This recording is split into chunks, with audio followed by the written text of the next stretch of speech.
several minor tasks to perform, one of which is to survey a little more of the historical side of alchemy, this time by paralleling the rise of alchemical traditions from North Africa and its development among the Chinese. Chinese alchemy is quite different in spirit, methodology, from the European approach to this subject. And because of its comparative antiquity and the way in which it developed, we may have a clue to the obscure origin of European alchemy. We've already noted the great rise of the alchemistical symbolism with its extravagant use of emblematic devices and elaborate formulas coincided with the rise of the other mystical schools in Europe, and it should not be regarded as ancient as is popularly supposed. Now in China we find what may well be the building up of the pattern that finally led to the rise of European symbolical alchemy. In China, this mystical art is associated with the cult of Taoism. So we'll have to examine for a moment Chinese philosophy, for in China, alchemy stems directly from philosophy, a link which we do not have in the West. We're not sure of the relation of these groups. But from the study of the Chinese, we may well begin to re-evaluate our Western historical approach.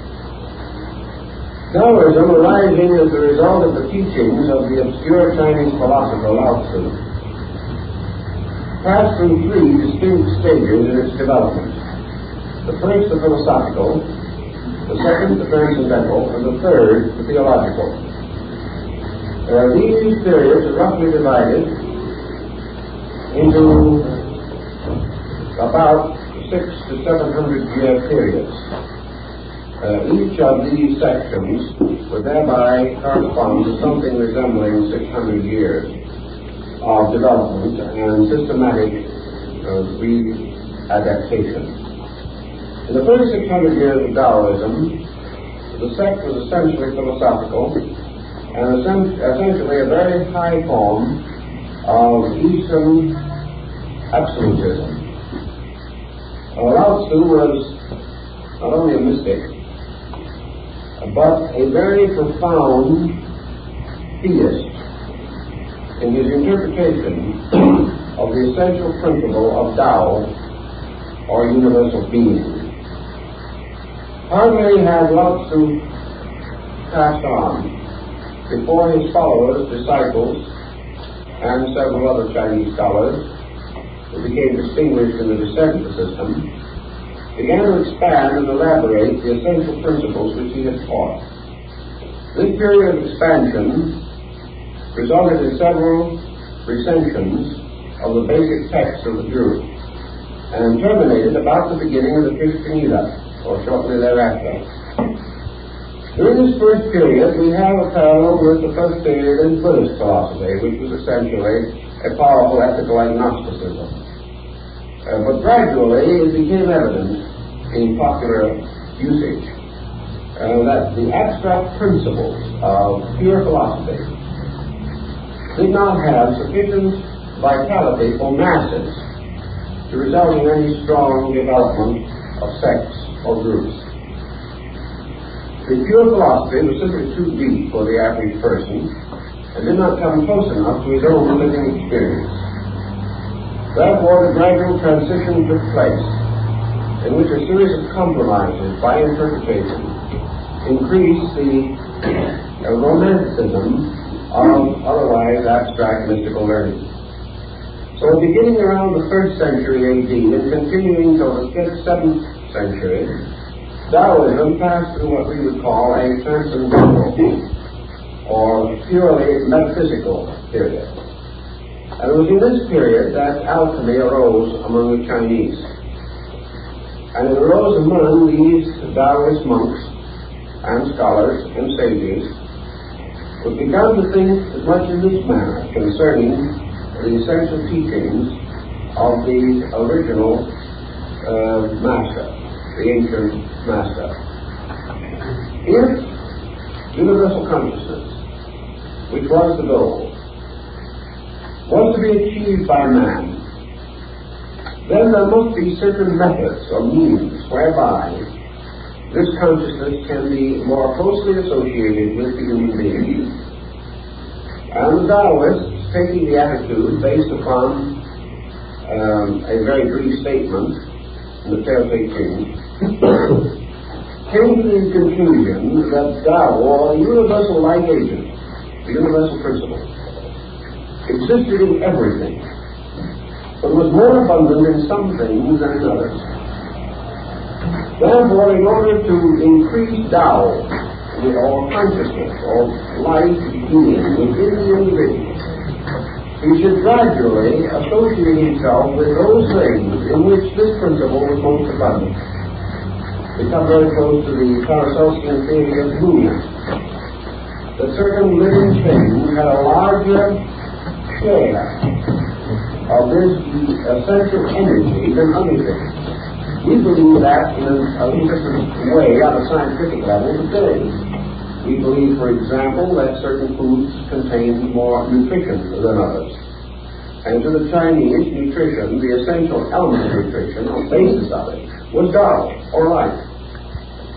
Therefore, if we are a little bit unhappy today over overly refined sugar and overly refined flour and various homogenized dairy products, because we doubt their vitamin or vitality content, so the Chinese in this early period were speculating as to the essential abundance or deprivation of nutriment or nutrition within the various elements of food and the various means of concentrating Tao within the body of the human being. So they began to speculate like this: what are the principal ways in which energy can come to the person and be distributed throughout his body and nature, so that he may unfold or grow or come nearer to the full expression of his Tao content? And the Chinese came to several conclusions. They divided this field into three essential parts. The first they called breath. Now, the moment they began to talk about Tao and breath, they began to come very close to the yogic systems of India. They held in China that Tao was in the air, and therefore that to inhale was to accept Tao into yourself. This is the breath of life, or the living breath. Air in its eternal circulation was symbolical of the endless motion of the Tao principle in the universe. So the problem was to increase the intake of air, which they did by various disciplines. Also, through the development of esoteric arts, to use the will or the consciousness to distribute this air within the body, so that it could be more rapidly brought into direct contact with vital organs, nerve centers, and brain centers. They started in, for example, with a formula like this, that the disciples should start in by inhaling and then counting his heartbeat before exhaling again. He could start by inhaling, holding his breath, and counting his heartbeat up to 100. At which time he should exhale.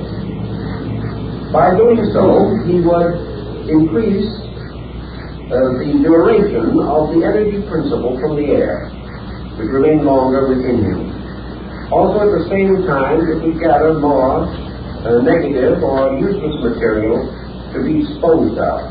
In other words, the Chinese referred to this process as body cleansing through breath. They held that the sage, through practice over a period of years, could finally reach the point where he could hold the breath and count to 1,000, which would be quite a long time, probably 2 or 3 minutes.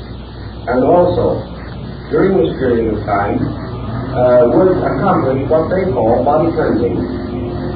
Now, the second part of breath was the Tao is absolute rhythm. And you can estimate the parallel between, for instance, this Chinese policy and Western calisthenics. You can see a good Westerner get up in front of the window, open it up, beat on his chest, take a deep breath, and actually explode. This is our way of doing everything. It's not subtle by any means. But then the West is not subtle. But the Taoist was subtle. So he told them what to do. He said, before you do this breathing process, you should take a feather and suspend it on a very fine thread or hair about 6 inches in front of your face. And in the process of both inhaling and exhaling, you must not disturb the feather's motion. You mustn't cause it to swing or sway or move. In other words, you must both inhale and exhale very quietly, without any sense of pressure. You must not hold the breath until you burst and it all comes out with one fell swoop that will blow the feather across the street. You have to do this all very rhythmically, very subtly. There must be no obvious breath. There must be no obvious exertion.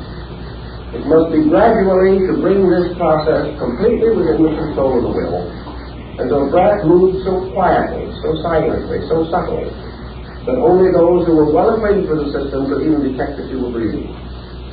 Thus breath becomes absolutely smooth, as the Chinese call it. And by so doing, you have less and less human interference with this motion or rhythm. So the breath was one way in which they thought to cleanse and transform the internal part of the body. Now the second thing they recommended was, of course, diet. And in the case of diet, they had some very strange ideas. For example, the Chinese rejected all grains. Instead of wheat being the staff of life or all that type of thing, they rejected grains of all kinds, the 5 grains which they knew. They said that the grains were detrimental to Tao. They insisted mostly upon fruit and green vegetables and foods that were exceedingly light. They felt that any weight of food within the body, even though this weight might be of a very solid and substantial nutritive quality, was too coarse, too mundane to serve the purposes of Tao.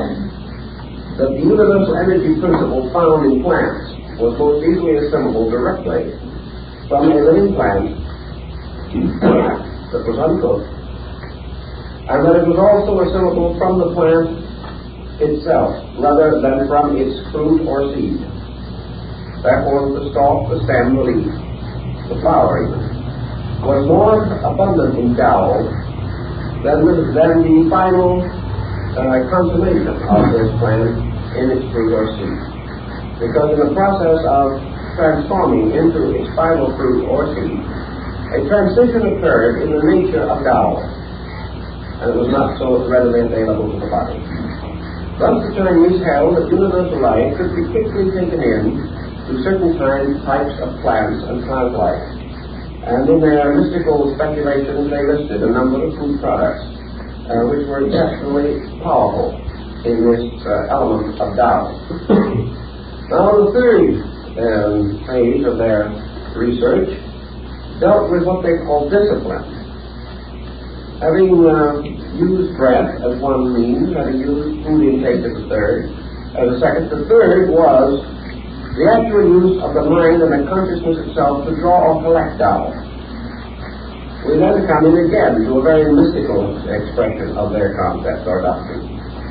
Not only did they use the attention of consciousness to draw this energy, but they then moved this consciousness throughout their own bodies, directing Tao and distributing it by voluntary action of the will. But whether it was the food or the breathing or the consciousness, it all had to be very rhythmic, very subtle, with a minimum of action of any kind, a floating of life upon the surface of action. Never for a moment this tremendous intensity with which we associate activity in the West.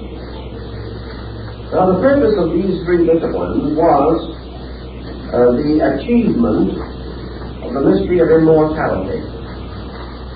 And this corresponds very largely with the Western alchemical concept of the elixir of life. This mysterious substance that if properly prepared and properly used would prolong life indefinitely. The Chinese have an old character who lived, according to their records, probably around 1,000 years BC, who is their equivalent to Methuselah. He's supposed to have lived 800 years. And he's supposed to have lived almost entirely on Tao. In other words, he was maintained by an invisible energy in the air. And these Chinese scholars were quite confident that by means of a complete adjustment of their own bodies, their minds, their emotions, their diet, their breath, their thoughts, a complete adjustment with Tao or universal life, that if they could become like immortality, they would be immortal. And there are many legends in their mystical writings concerning these wonderful sages and saints, like the old teachers of the Jade Mountains, who gained incredible longevity, simply nourished by Tao, or as they would have called it, by the elixir, or the magical agent, the mysterious power of the universal life principle. Even the Chinese use the term medicine or substance or elixir to represent this Tao or free energy in space. Now this approaches on a level of principle very close to European alchemy, except that yet we are not catching very many of the alchemical terms as we know them. The Chinese term for the universal medicine is very similar to the alchemical. But we do not have the paraphernalia, we do not have the retorts and the bottles, we do not have the laboratory and the bellows, and we do not have the elaborate alchemical or chemical formula symbolism which we have in Europe. But the end to be attained is almost completely the same.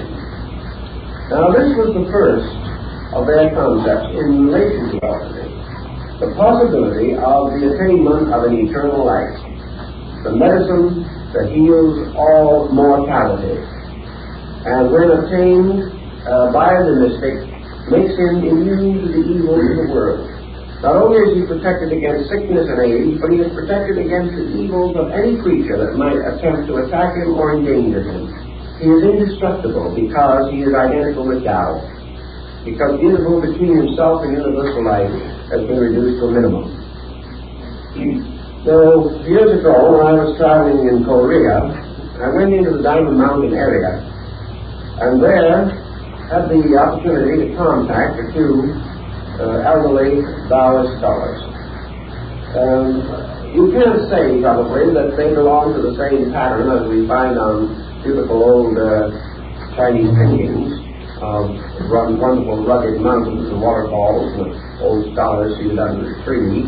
They did not have quite that amount of glamour, but from these men themselves and from legends and lore in the community, we could get a pretty good picture of how things were 1,000 or 1,500 years ago, because change is slow in those countries. It was a well-tested records in that region, but many of these old scholars were about 100 years old, and in probability they were. And one look at them would well testify to extreme longevity. There were rumors that some had reached 150. And while there was no particular point of the fact that they would ever be immortal, they certainly had exceeded the average person's span of life. They had extended usefulness. Most of them did not require any of the aids that we need in order to keep functioning even at 70 or 80 in our way of life.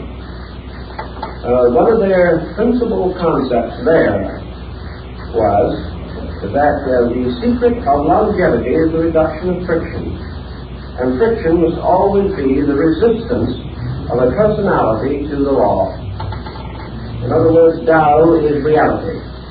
Those that move with reality flow as little ships upon the surface of a straight and placid river. Those who go against the law immediately come into conflict. And the moment there is conflict, there is death. There is friction, the wearing out of things, the exhaustion of resources, the wasting of energy. It is not what we do that wastes energy, but the way that we do it. And also the hazards, mental and emotional, with which we burden the things we do. An individual in the West has an unpleasant task to perform. He worries about it for days before he does it. He wishes he didn't have to do it. He tries to find some way of pushing it on someone else. And as the time becomes nearer and nearer, he becomes more and more sorry for himself because he is faced with this burden. By the time the actual task arrives, he is no longer really in good condition to face it. He has dissipated more energy in vain regrets over the circumstance than would require to solve it. Then after it is finally completed, he continues to be sorry for himself and then develops gradually a heroic attitude in which he goes from then on recounting to others the extraordinary serenity and this extraordinary courage with which he faced a disagreeable situation. This is a tremendous waste of energy. And the Taoist would simply advise that the person relax and pull through the circumstance, whatever it is. Face it. Face it without qualms, face it without regret, face it without fear. Whatever it is, it is. You do it as well as you can, working in a complete state of relaxation so that every faculty and power that you have is available. You are less likely to make mistakes, you are less likely to make a wrong decision or a hasty one or an over-influenced one, and in all probability the incident itself will almost evaporate as it approaches, because you have failed to make it important. By so doing, you will conserve energy and kept the laws. So these old Chinese scholars say that the answer to all this is simply relax. That if you meet all incidents simply as factual, simply things to be done next, regardless of whether you like them or do not like them, you take all of the pressure out of them. You take all of the tension away from yourself. And as a result, you accomplish more. You enjoy better health, and no matter how busy your life may be, you have time to sit in your bamboo grove and write poetry. The Taoist monks who have watched Europeans in China and in other countries in their way of life point out that even the busiest man in the West could sit in his bamboo grove if he wanted to. If he only did the things that he is doing now, but did them with absolute lack of tension, he would find that instead of taking all day, it would take 2 or 3 hours, and he could write at least one extra poem every day. It depends on how we do things. And in Taoism, this smooth way, the quiet way, the peaceful way of doing everything is the way of immortality. It is also the best preventive we know for ulcers, one of the serious difficulties of our modern life. So all of this lies into one pattern, and that is the Taoist concept of the possibility that man, by special knowledge, by arts, by sciences, by the investigation of natural law, will finally achieve eternal life, which they regarded as not impossible, although they did not claim that they had attained it. They did claim that they had found ways of extending life, which would indicate that the ultimate goal could be accomplished if man's consciousness was brought into absolute harmony with the universal plan, so that full and complete union with reality would mean not only the end of sorrow, the end of pain, but the end of death. This was their belief. We may assume it or not assume it as we please. Now the second thing that was of great concern to China, and has always been a great concern to China, was poverty. In China there is no middle class as we know it, and never has been. There is the rich and there is the poor. And the poor are many and the rich are few. And between these two, what we call our great white-collar class here in the West has no existence. So in the second degree of the concept of art, magic, sorcery, metaphysics, the Chinese developed the idea that comes the closest to the Western alchemical tradition, and that is the transmutation of base metals. He believed firmly that it would be perfectly possible to make gold. Why? Because gold was a symbol of Tao. Gold, as the most precious of all substances, was an appropriate emblem of reality, the most precious of all things in space. As the gold represented the light of the sun, the light of reason, the light of wisdom, the light of truth, so gold represented the great treasure. Now Our goal on the mystical and philosophical level could be wisdom, because wisdom is a kind of wealth that exceeds all the wealth of the earth. Truth is a treasure greater than the most precious diamond. Reality is more valuable than the scepter of the purest jade. So all these great and wonderful realities, these truths, this wisdom, all these became associated with the concept of gold. Now the gold, in turn, was associated with the concept of being the king or ruler of all the metals. So Shang-Ti, imperial heaven, was the yellow emperor. And yellow was a color which, rising in the Taoist period of Chinese metaphysics, became the emblem of the yellow road of heaven. It became also the emblem of the imperial house. It was the sign of supreme power, and yellow and gold were religion. So to make gold, the Chinese began to develop a concept. If a man should live forever, or would live forever, the practical Chinese would say, there's no use in living forever if he's going to be poor forever. You just can't do anything. You can't get anywhere on that philosophy. And if you think about the Chinese for a moment, you will realize that with all their philosophy and all their art, they're very practical people. There isn't a person in the world shrewder than a Chinese merchant. Now in China, of course, a well-fed person who shows a reasonable amount of rotundity is regarded as almost approaching a divine estate because there are so few of them. Therefore, one of their basic symbols for happiness in this world is to be fat. The fat person is happy because you cannot be fat without having something to eat. And in China, an individual who has something to eat is a superior man. He not only is most fortunate, but he must be most clever, or he wouldn't have found a way to get something to eat. The worldly wisdom, worldly power, worldly affluence, all has to do with food. And food, in turn, all has to do with money. So on the physical plane, the Chinese, being always a practical man, instead of doing what some of the Western religions have done, and that is develop methods of meditating for prosperity, decided to go into the transmutation of metals. And believe it or not, way back in that period, the Chinese hit upon mercury as being the most important metal or element in connection with their transmuting process. And they associated mercury with a substance called cinnabar, from which mercury could be abstracted. And so cinnabar became the basic material with which they worked in the effort to gain the secret of the transmutation of metals. They had no laboratory such as we know, as we've mentioned, and your painting of an old Chinese alchemist, as he looks back in that period, usually represented a little man seated under a tree somewhere, with a very tiny little stove in front of him, probably about the size of a suitcase, and looking more like a moderate-sized incense burner than anything else. And in the stove, and in this little furnace he had, a little cup in which he was working all these materials, and he certainly was not in mass production. He was working in a very small space with a very small amount of something.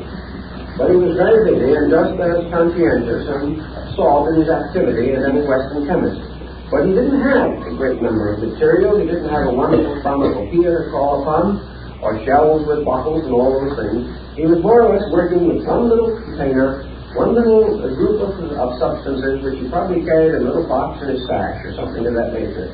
It was all done on a very personal and intimate scale.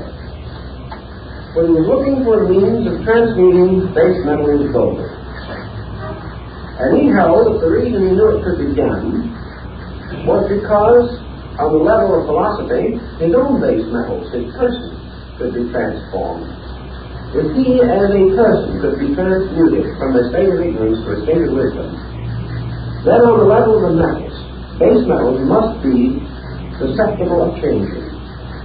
Man can change. Man can perform the alchemical mystery in his soul.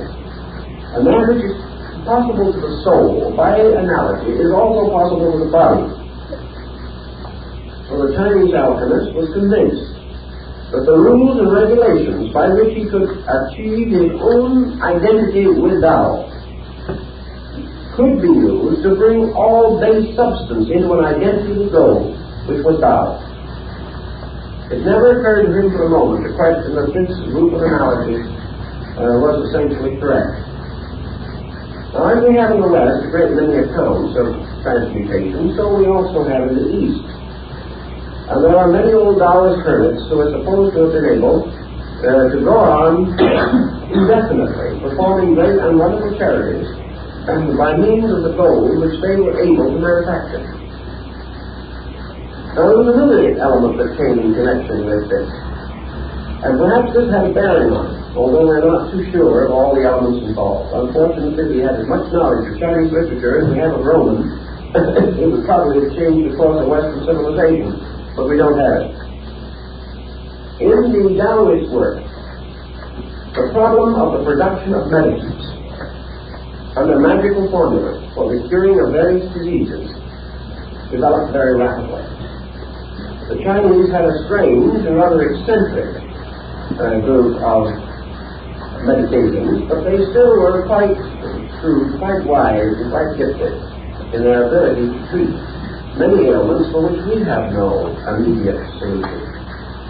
But in their medicines, one of the most important and priceless ingredients, particularly in their mystical remedies, was gold. Now, you know, as we all know, that it would probably have been very hard for Socrates to have gotten the gold if he had wanted to do any chemical experimentation. He probably never had the price of one small Greek gold coin, or at least very seldom had it. These old chemists working with various medications in China were monks. They were poor persons who had renounced worldliness, so-called, to go into scholarship and study and meditation. Gold was for the emperor, not for the monks. Gold was not for an old hermit somewhere among the mountains, unless he happened to be fortunate enough to live in an area where he could maybe mine a little gold or pan a little gold himself. For the most part, he had no contact with these elements. Therefore, to him it was necessary to manufacture them. And there is a legend or tradition that the Taoists made gold for the purpose of their medicine, not for its own sake, but because they needed it as an ingredient in something else. Not being able to buy it, not being able to afford to get it, and not being likely to receive it as a gift under the economic conditions of China, they had to learn some way of making and manufacturing either gold or a synthetic material which had the same attributes.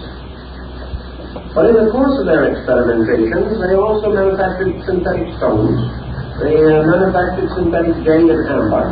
They perfected a great many chemical formulas, as did the European alchemists, who gradually enriched the entire code of chemistry through their various researchers in related fields. So we have the second of the two desirable things. One is the elixir of life. The other is the transmutation of metals and the formation of synthetic stones, which is the equivalent of the philosopher's stone. So they were working on the same basic story, but they came about it a little differently. Taoism continued to exercise a comparatively powerful influence in China, especially in this metaphysical field, until about the 7th or 8th century, when it began to tangle with the newly rising strength of Buddhism. Buddhism had been introduced into southern China about the beginning of the Christian era. Some say slightly earlier, some say slightly later.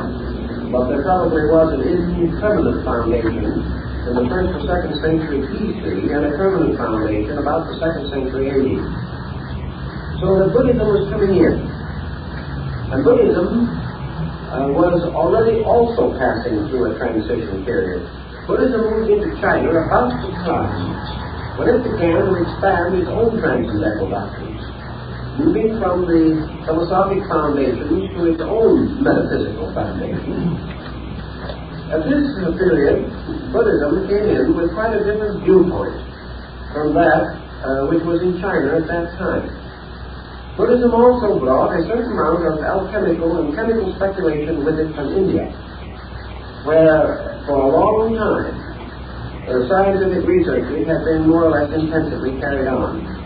It was a little later, however, after the rise of Nalanda and some of the great institutions in India, that Buddhist scholarship in art and in science, especially in chemistry, began to drift towards China and began to mingle its stream with the indigenous culture.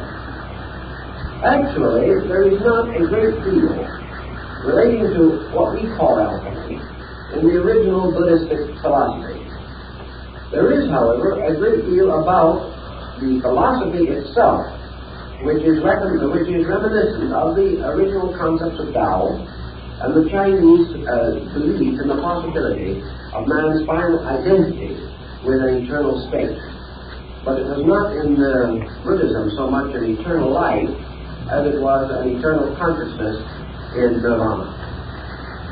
But in its transition from one part of the world to another, and the gradual rise of what is called the Northern School, or the Kala Chakra, Buddhism began to take on a great deal of transcendental culture. Until for the time it was centered in the northern group, the rise of Lamaism in Tibet, and the rise of the Great Vehicle, and the Pure Land sect in China. There was a lot of speculation going on, a lot of metaphysics drifting into the Buddhist philosophy. Buddhism, much like Gnosticism and Neoplatonism, had an absorbing quality about it. And when Buddhism struck the alchemical tradition in China and in adjacent countries where this tradition was developing, it immediately accepted it and imposed it upon its own doctrine. So that there came to be an alchemical or alchemistical interpretation of Buddhism also. And this particular phase of the subject is still very largely taught in the colleges of the Arhat sect in Tibet. And these colleges, among their other magical rituals and magical studies, include the transmutation of metals, the development of a universal medicine, and the indefinite prolongation of life. Now, all of these ends, as they were developed in the Chinese, would be rather inconsistent with Buddhist philosophy. But when Buddhism moved into a strange area where other philosophies were already present, it became mingled with them in a kind of alchemy of its own. And as a result, there are many doctrines now to be found within the northern Buddhist schools especially that have very little in common with the original teachings of Gautama. They represent the minglings of traditions from one school to another. And working with this, and going even into Japan, where Buddhism and other groups, and even Shinto, have some alchemical tradition, we gradually observe the Eastern group to be concerned with alchemy or chemistry almost entirely on the level of a means or a method for accomplishing one of the three great purposes of European alchemy. And the two we have mentioned, namely eternal life and wealth, has a third added in the course of time. And that third is the gift of vision. It was very important in these systems that the neophyte or the disciple should eat of the peach of eternal foresight. In other words, the power of immortality implied with it also a complete and eternal knowledge of all things happening everywhere, an ability to mentally announce the future, to examine into the deepest secrets of the world and of life. And therefore there had to be some mysterious elixir of vision by which the entire mystery of life could be unfolded to the fortunate possessor of this wonderful substance. There's another interesting phase of this in the Taoistic concept that also mingled later with Buddhism, and that is that somewhere in the mysterious hinterland of things, there is a place where the genii, or the spirits, or the immortals dwell. There is a mysterious, fabulous land far beyond the reach of the average person. And here, the wonderful beings whom we see in little figures of porcelain and bronze and wood today were supposed to have an actual existence.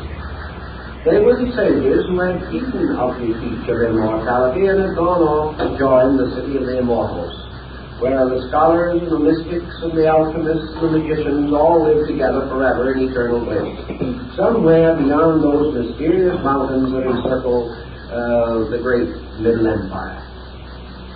So your would-be alchemist, your mystic to come, believe definitely in the intercession of those who had already achieved the mystery. Because when you have immortal life and eternal wisdom and all wealth, you were a kind of super being. You might come floating down out of the sky riding on the back of a plane, for example. Or you might step off of your familiar dragon in front of his house someday and explain to him all the secrets of life. These people definitely had the belief that there were spirits, and that these spirits possessed these secrets. In Europe you had the same thing, because you had elementaries.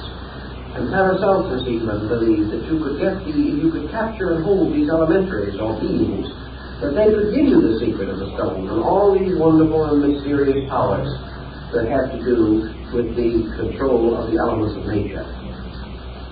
So we now have the sage, the perfect one, the mysterious elder, who has the stone, and who becomes the equivalent of the European adept. And the Taoist adepts are these wonderful, pleasant-faced old gentlemen with long beards and high foreheads. They're associated with wonderful creatures, dragons and griffins, and wonderful birds and beasts, with knotted staffs and crooked sticks in their hands, and carrying bottles and carrying baskets and carrying bags in which all the paraphernalia and wonders of their knowledge, these was all concealed. Sometimes the genii would sit down on the bag and the bag would float up in space with him. It was anything you wanted. It was magic. And in this second period of Taoism, everything was magic. And magic also could cause you to communicate with these beings. And these beings could take you to the city of the gods, and there they could teach you this mystery of the stone. They could give you the secrets and formulas that you had sought for so desperately and so patiently through the years. So this phase of the alchemical tradition in China paralleled very closely after Europe. The beings in Europe were not quite so fantastic, but the essential principles were the same. That it was possible for you to receive instruction from a master of the art who had already achieved this. Because in alchemy, it's perfectly possible for you to share knowledge. You lose nothing by it, the other person gains. But his gain is not your loss. Therefore, there is no particular reason why you shouldn't help him. In China, then, we have all of this tradition building up and growing and developing, and it finally comes out to us after maybe 2,000 years in what we call today flower arrangement.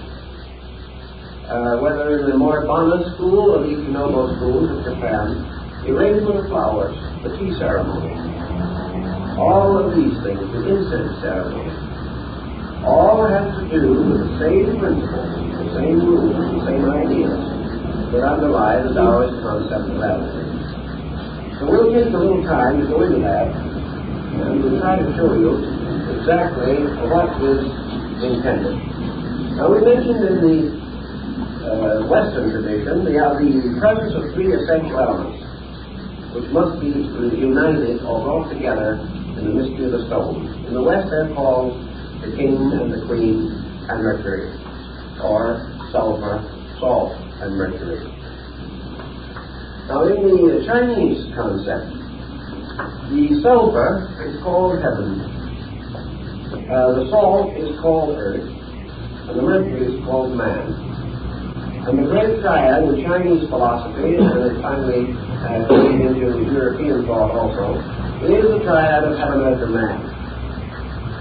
This triad goes through all of their art, all of their sculpturing, all of their painting, every phase of their cultivation. And the reason, for example, in Chinese art, Oriental art, that instead of having the wide margin of the picture at the bottom, as we have it, they have it at the top and the narrow margin at the bottom. When we frame a print, we always frame it with a longer margin below and a shorter margin above. We think it's more artistic that way. When we print book pages, we always leave more margin at the bottom of the page and less at the top. Whereas in the Orient, they do exactly the opposite, because the upper margin is always heaven, which must be superior. The lower margin is always earth. And then between these is the work of art. And this is man, because man is the work of art. And art is skill perfecting nature. So heaven, earth, and man must always be represented. Heaven is above, earth is below, and the artist painted the picture in the middle. Therefore, he is man. And in this particular very interesting old mandala here, which is about 11th century, from the Nara period of Japan, you will find down here among the demons in the bottom of the picture is painting of the artist, a little portrait of the artist who did the picture. You can't see it. I am covering up the artist and all that. But sometimes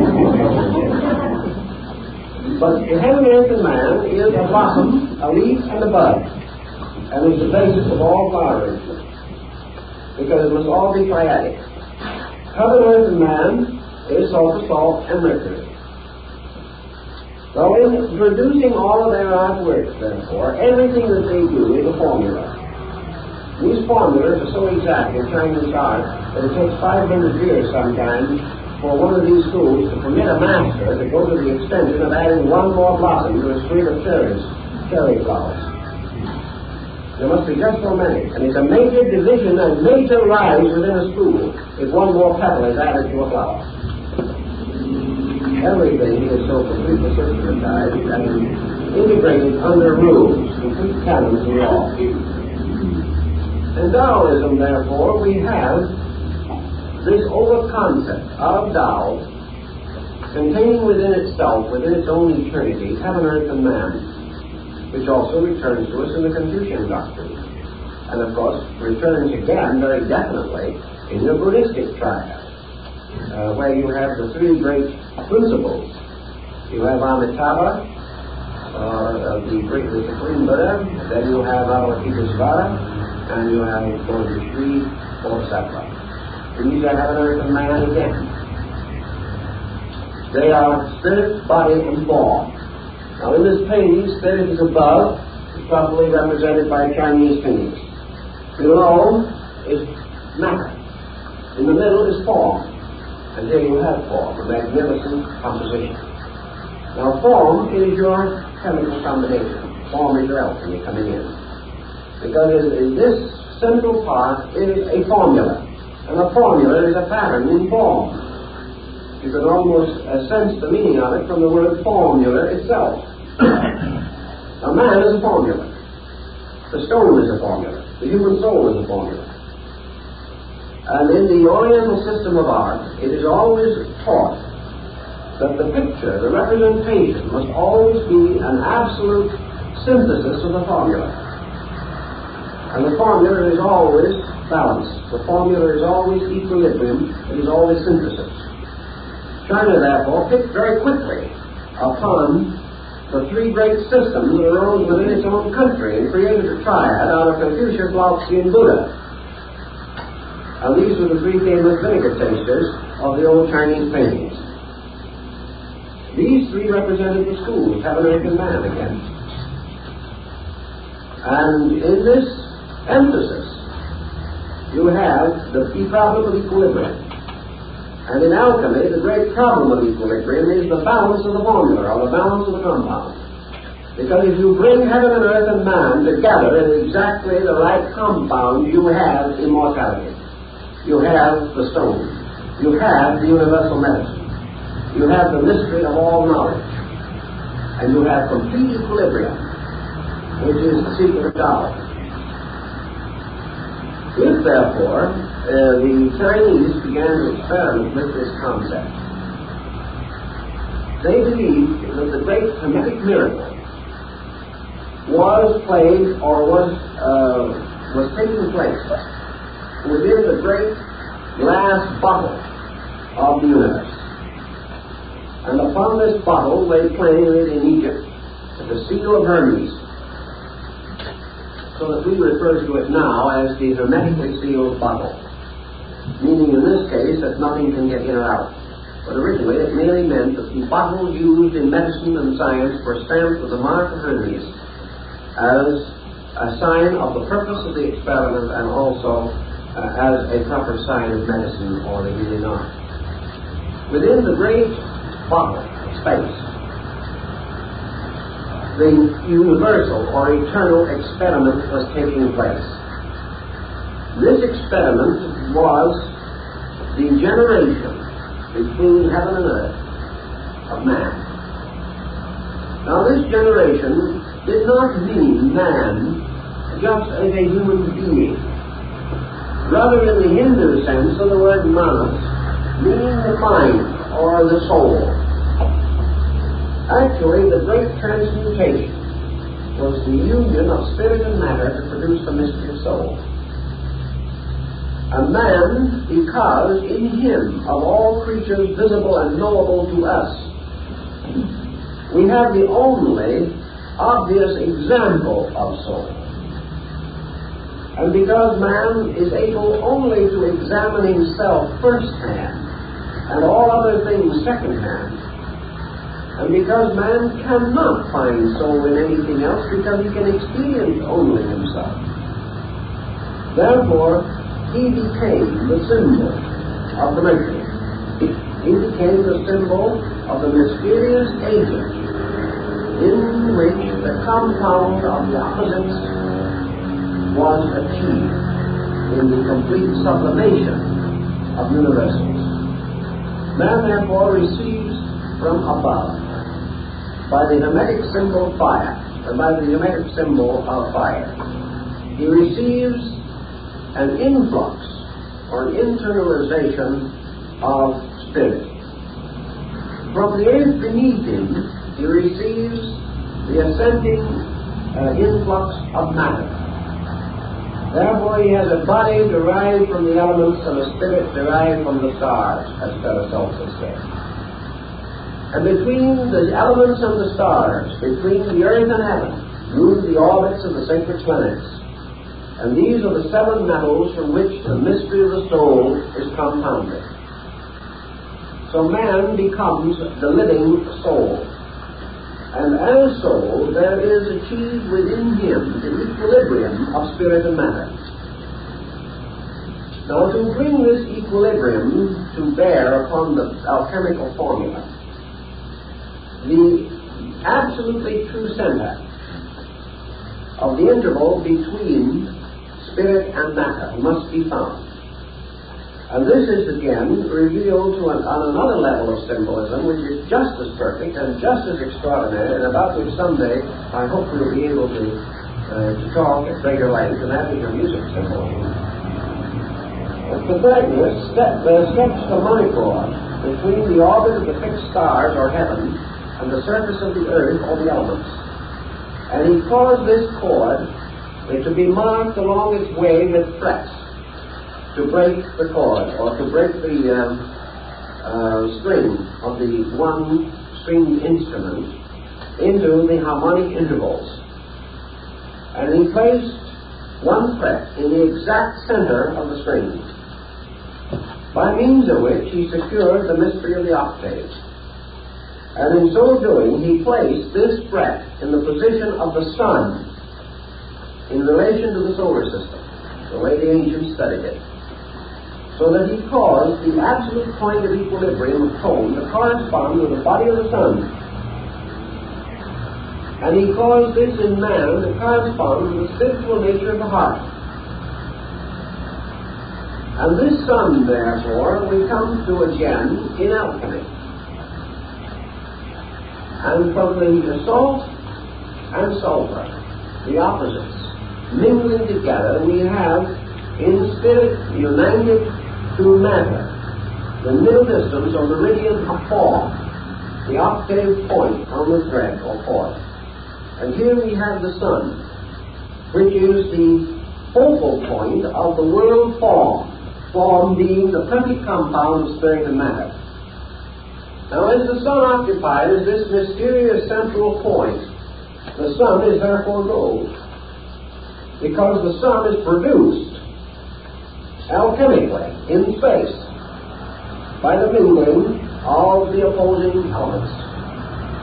And all the great work of heaven and earth is achieved in the production of the sun, or gold, the core of the great world of metals.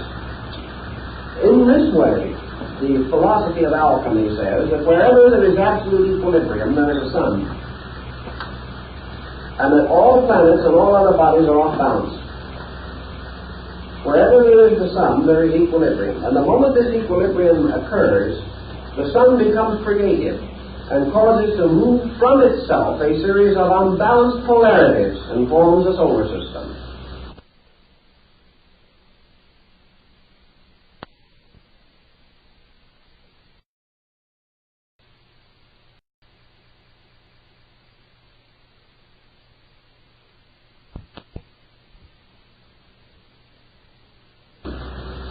And when the units forming this solar system are achieved balance within themselves, they each become a sun and generate again.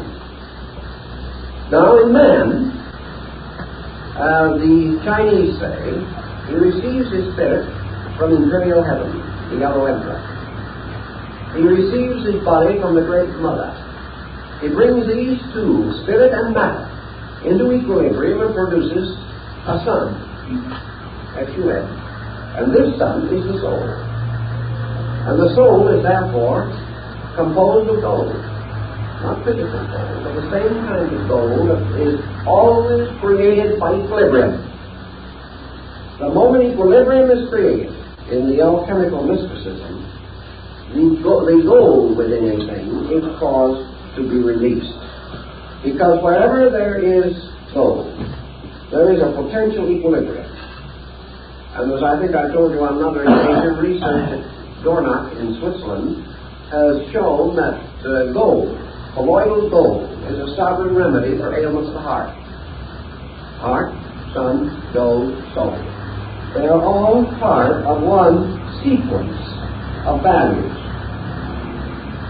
Now, according to the Chinese, there is gold in everything, just as the Europeans have. Now, what is the gold in everything? What is the seed of gold that must always be present in every single thing that exists? The answer is that everything has within it the potential of equilibrium. All things have the possibility of being synthesized into balance. Now, if you remember in the Sefer HaZohar, the Kabbalistic book of the Splendors, it says, unbalanced forces perish in the void. Thus passed the kings of Edom and the giants of ancient days. Your titans, your chaotic giants, fighting for control of the universe, represented your two great powers, the Mother Father Dragon in China, that struggled together and produced between them the golden ball, which is the symbol of imperial China and also the symbol of the age of the world. When ether and chaos among the Greek philosophers, the Orphics, struggled and strove between themselves, they finally formed a whirling mass, which became the golden egg of Phanes, which burst forth to release the Logos in the creation of the world. So from the strivings, from the struggles of the unbalanced elements, came again the golden age. Now, the golden age on earth is the age when there was no conflict, when everything lived in peace together. This was the first and most glorious of the yugas, the great age of the gods. It is always the same essential symbolism. And gold, heart, sun, man. All these relate to this mystery of equilibrium. So the Chinese, naturally, following all nations that have had metaphysical speculation, came to the conclusion that in some way man's own nature, the etheric field, the magnetic body, his aura, the totality of it, was a body, a crystal room, in which his soul was generated. And we hear in the age of chivalry how Merlin went to sleep in an age of glass.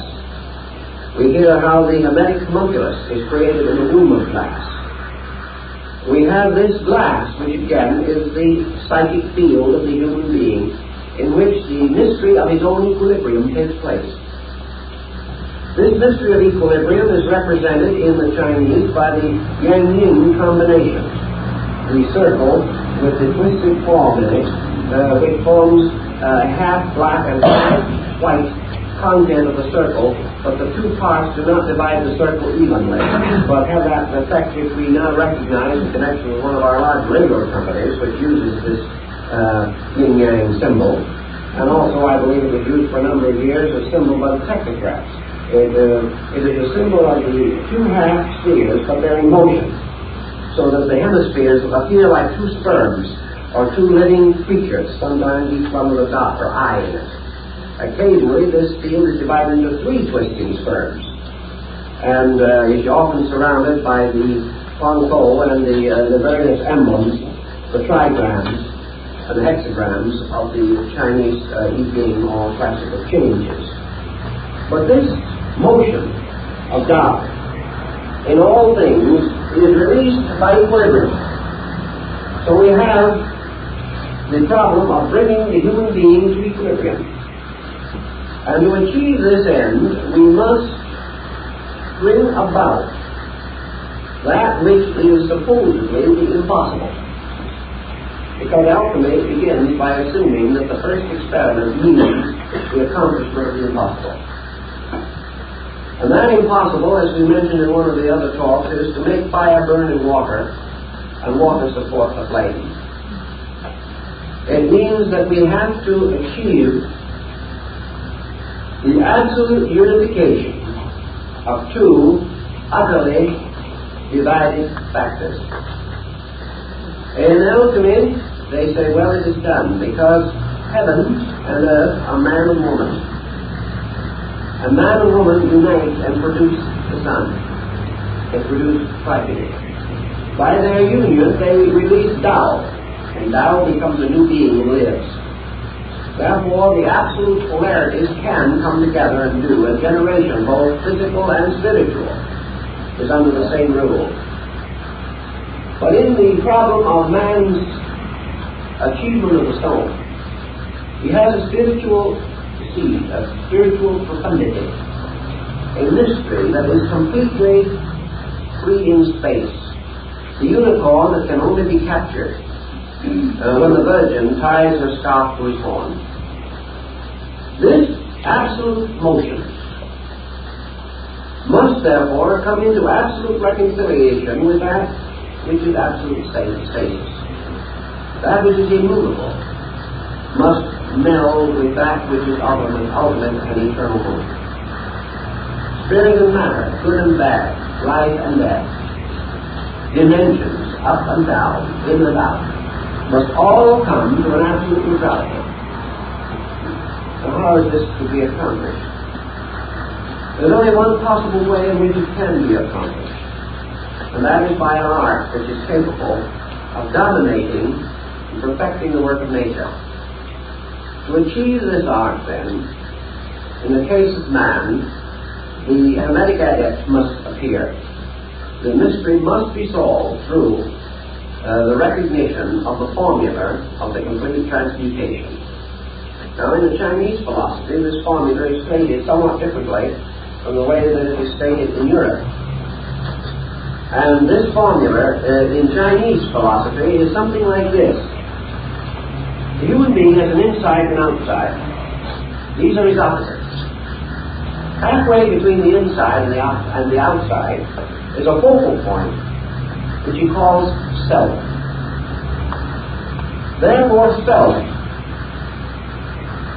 or ego, is a movable point somewhere within the chemical field of the mingling of the internal and external. Self is sustained from the outside by the sensory perceptions which are constantly contributing to its existence. Self is sustained from the inside by the descent of consciousness into specialized fields of action. So this self moves with the individual. It is a wandering point. When I look at something, I move myself into that thing. I stand in front of a picture and I enjoy it very much. Myself has gone out and enjoyed the picture. After looking at it for a few minutes, I get tired of that, and I think of myself again, and it goes into my pocketbook, perhaps, and stays there for a little while to make sure that everything is safe and sound. Then after a few minutes more, it has another little bit of vagary bestowed upon it. It travels elsewhere. It travels off into something I want to do. I want a vacation next summer, so it goes off and joins the pine trees up in the mountains somewhere while I look at it. Then the self comes back and thinks a little bit about the job it's supposed to be doing to make a living here. Then the self drifts off and identifies itself with family and friends and children and begins to worry about them. Then the self picks up the new daily paper and at this moment identifies itself with the stock exchange. This self is forever moving upon the focus of its own point of awareness. If I have a pain, myself is there. And that is why it hurts. If I have two pains at the same time in different places, myself is hopelessly confused and forgets to hurt in either one. Because it cannot divide. If I stub my toe, myself immediately anticipates and visualizes the process of falling. When I'm hungry, myself goes out and wraps itself around the concept of food and begins to draw it towards me like a little amoeba or something of that point, or a gasterophodia of some nature. But myself is forever in motion. Today myself has a new idea, and I think Emerson is the greatest philosopher who ever lived. Next day I find out that Emerson had a bad disposition, so I move over and my philosophy centers on Immanuel Kant for a little while until I find out he took 10 years to propose to a young lady, and that doesn't sound like very good philosophy.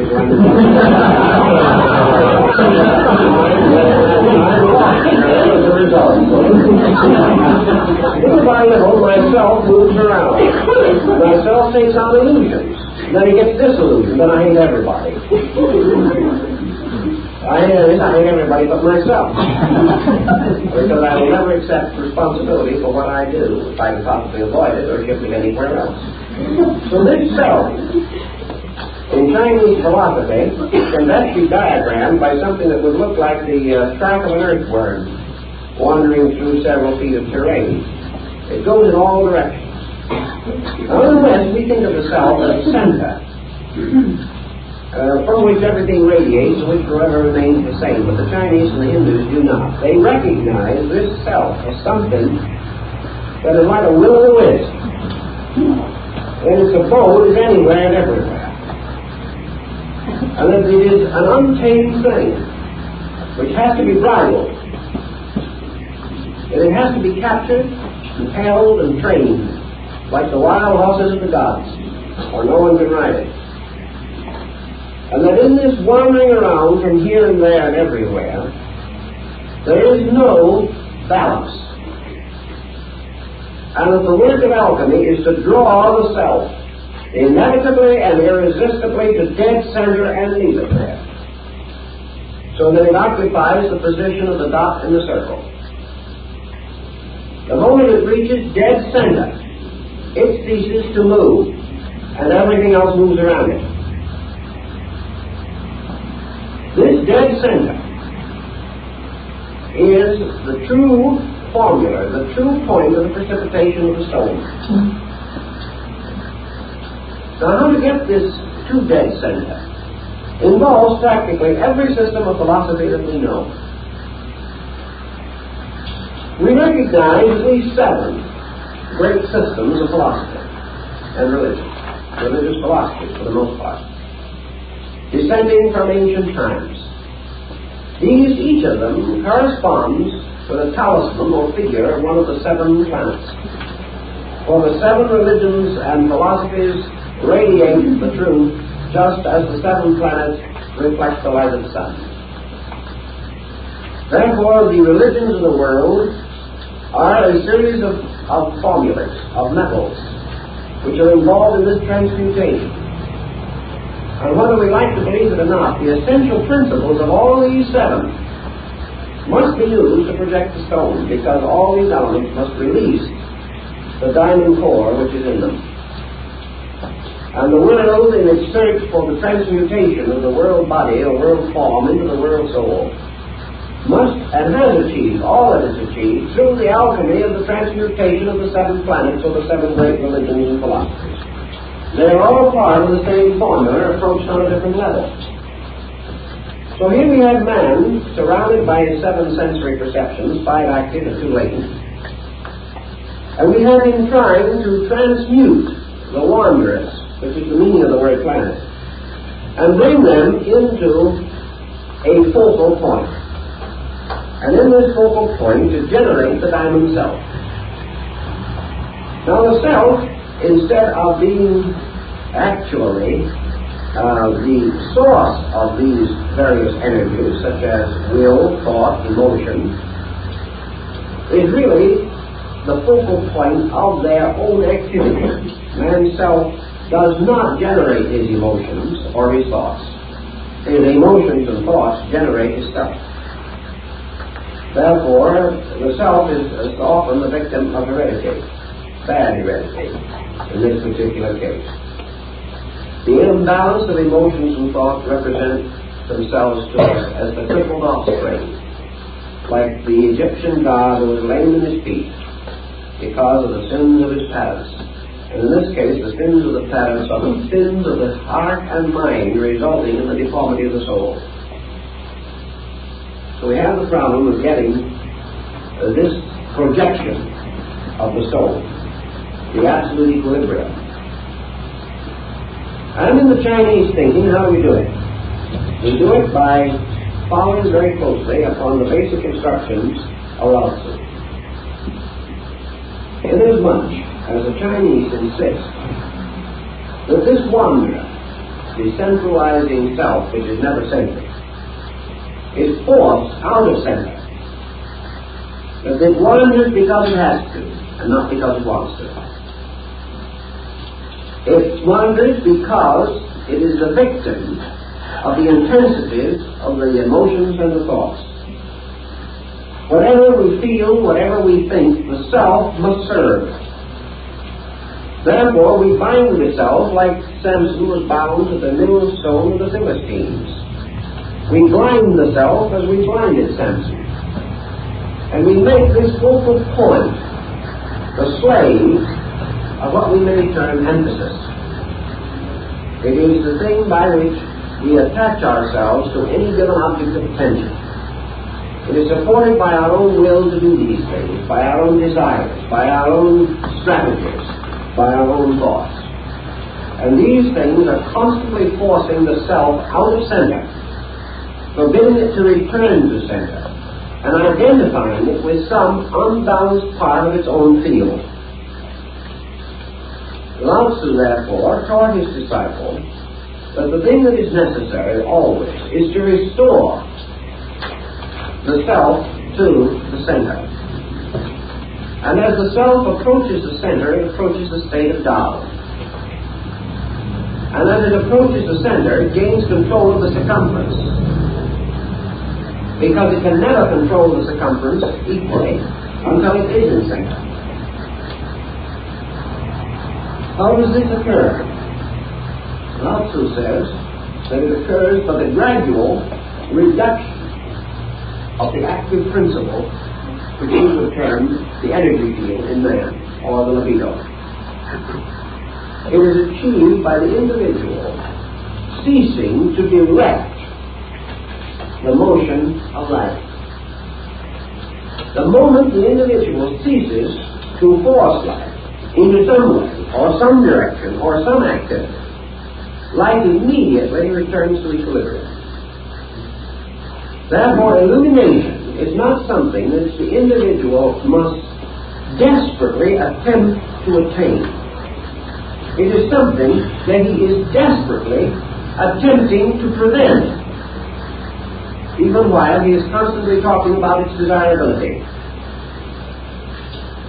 It is not that this path of Tao, the road which is Tao, is as difficult as the symbolism suggests, It is that the individual himself refuses to walk in a straight line. He refuses to permit the principle of Tao to operate. Now we can use an old example taken from one of the Chinese classics to point this situation. It seems that there was an old master who had 5 disciples. Of course, the 5 disciples were the 5 colors, the 5 elements, the 5 provinces of China, the 5 everythings that we have in this mystical situation that we are dealing with. 5 elements. Chinese have 5 elements. We have 4, but the alchemists have a 5th, Azot. And we have a hypothetical 5th, which we call Ican, and about which we are not very certain for the most part. But this old gentleman had 5 disciples, and he told them, he said, I want you to travel all around the world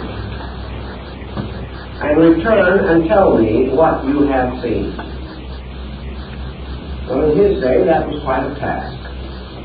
So it was many, many years before they all got back. But they did, because they were all good Taoist disciples, and a great protecting power went with them. So after many years they returned, and each one of them told the master where he had been and what he had seen. What said the master? I told you to go everywhere. You have all been somewhere, but not one of you has been everywhere. Because there is not one of you who has visited every place. And they said to him, Master, we couldn't do it and get back. The older man says, no, my son, you couldn't do it if you started out. The only way you could do it is to stay here. And while you have all been somewhere, I have sat here and been everywhere. In other words, you cannot go there by that method. But if you attain a certain condition within yourself, you are there. Which may also explain why so many of these old mystics felt that their great service to mankind consisted of sitting quietly under a tree. Taoism would teach that they could do more for humanity under a tree if they knew what they were doing. And they could by running up and down the world, preaching, teaching, hoping, and fearing for 150 years. Because their contribution would be on a level of qualitative penetration, while everyone else would be running around on a quantitative level. So in the problem of Taoism, the return of the consciousness to the point of equilibrium is attained not by the victory over self through great stress and strain, through wrestling with an angel or something of that nature. It is simply by the gradual release of the individual from pressure, from the pressure of action. Now we come to the conclusion from this that the Taoist advocates a philosophy of non-action. He does. Not because non-action is negative, but because non-action is all action. There is no possible way of achieving absolute motion without passing through the state of absolute transition or transcension of motion. Alchemy says you can never unite the elements in their outward forms. You have got to reduce them to essence before they can be caused to mingle. Therefore, you can never, by any process that we know, take the various elements of the personality and force them into the union to produce the stone. Before they can be created into the stone, they must all die. Paul says, unless the seed dies, it shall not live again. And Taoism says that unless action dies, the individual can never achieve absolute action. Can never achieve absolute motion, or the complete motion of Tao. To achieve this, therefore, he must transcend motion. And in so doing, he attains absolute motion.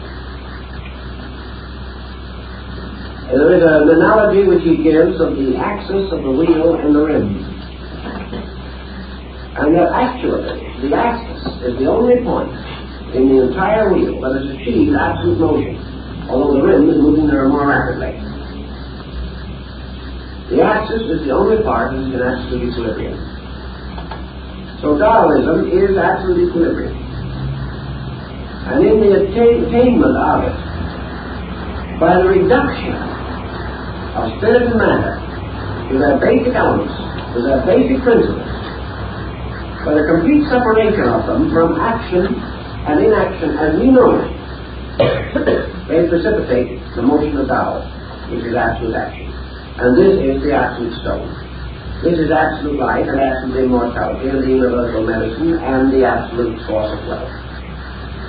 Because all these things depend entirely upon the individual achieving absolute balance within his own consciousness.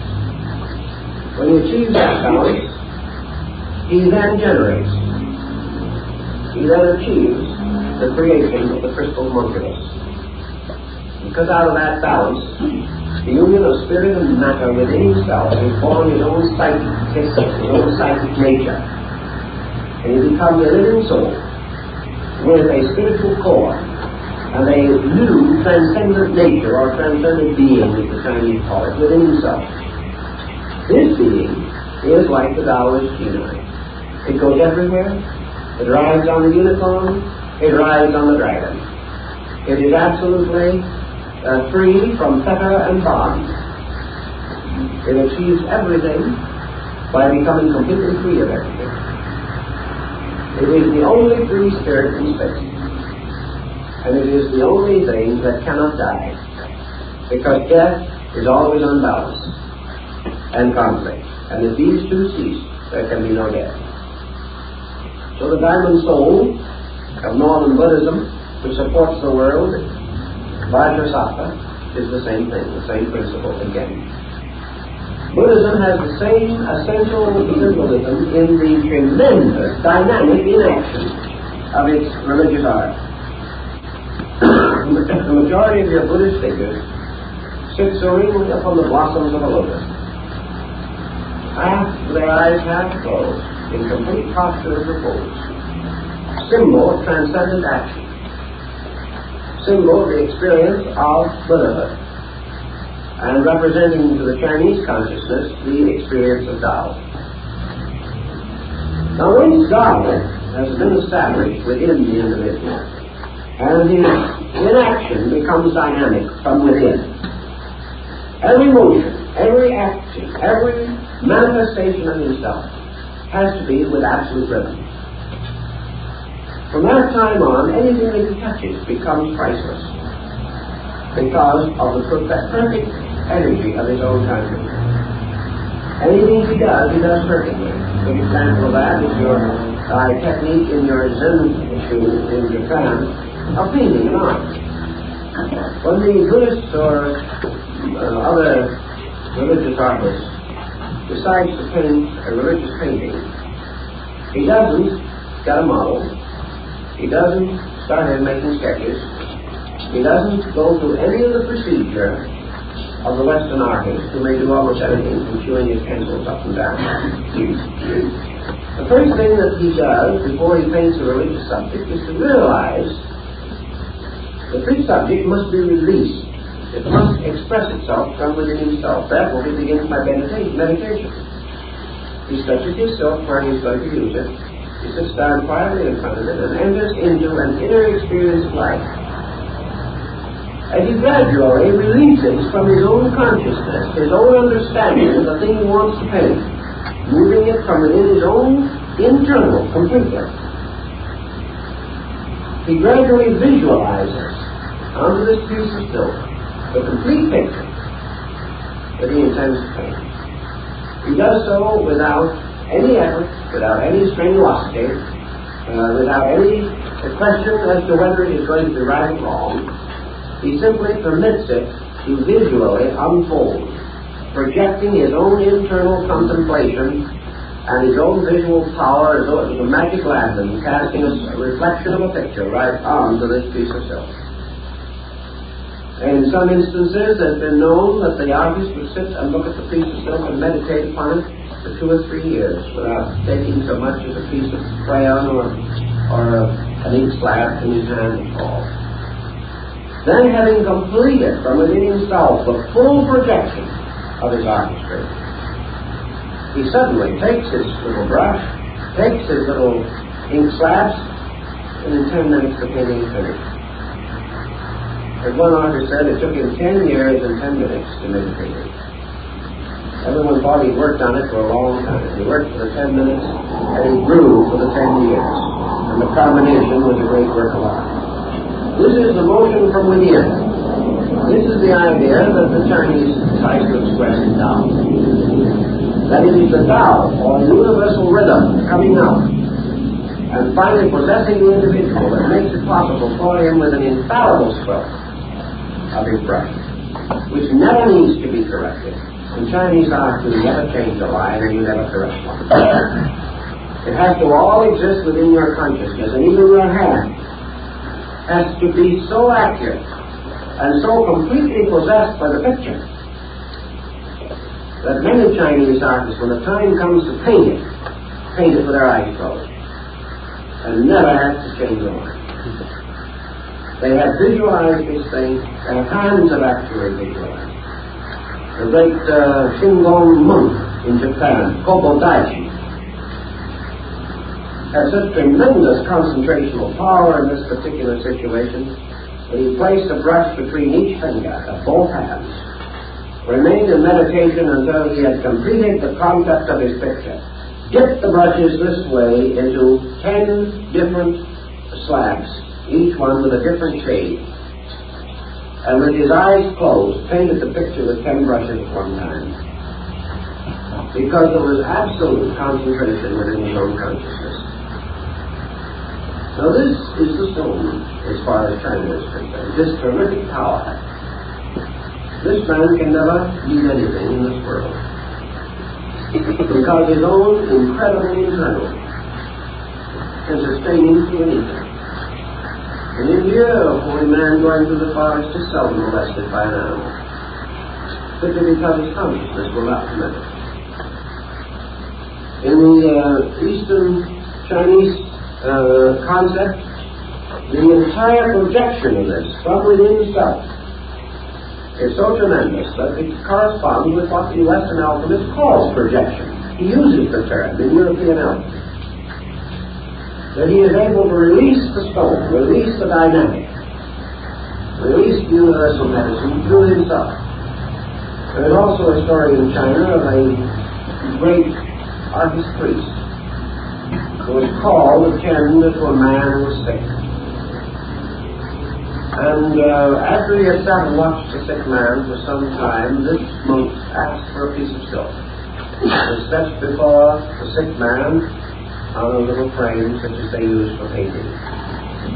And after watching the sick man for a certain time, the monk reached over, dropped his brush into the ink slab, raised the brush and made a peculiar line on the silk, just one line. The sick man got well, because the monk had captured the peculiar rhythm that was broken.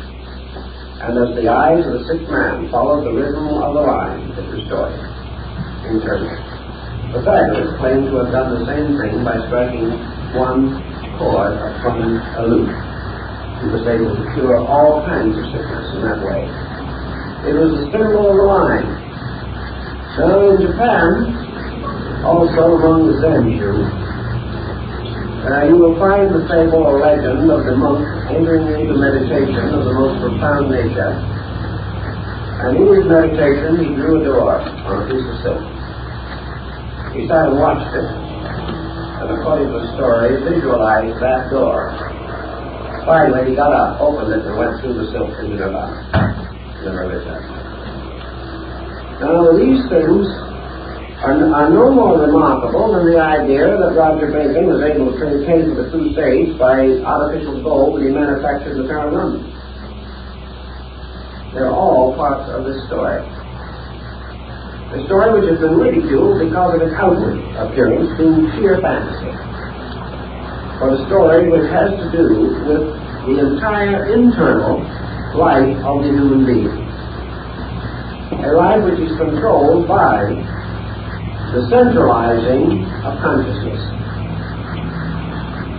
Daruma, the patriarch of Zen, had an episode in his life that is a little reminiscent of the story we find in the New Testament.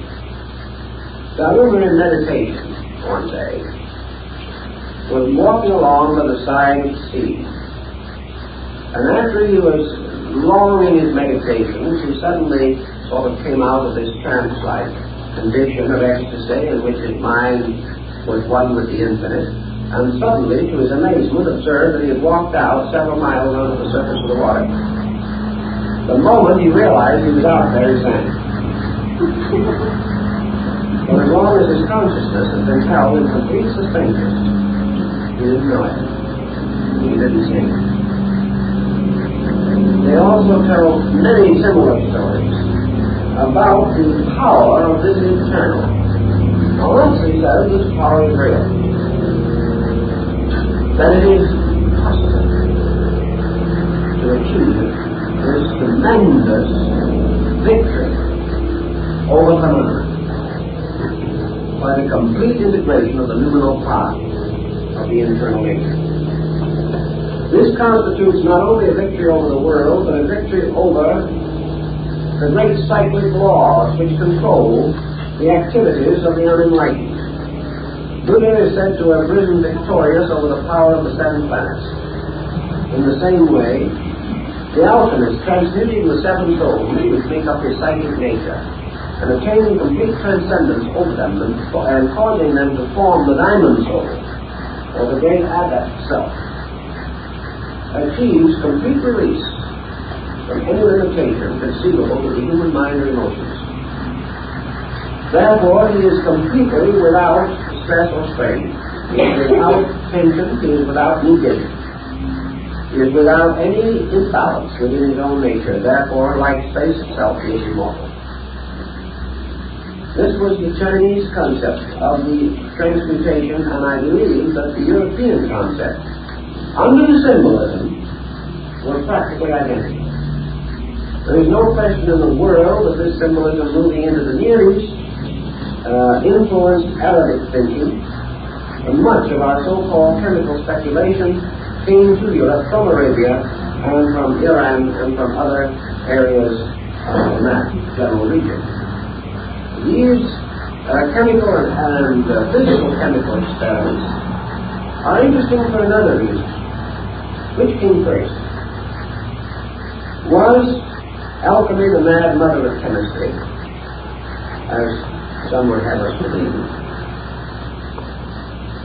Or did physical chemistry arise from man's gradual recognition of great symbolical patterns within his own psychic nature?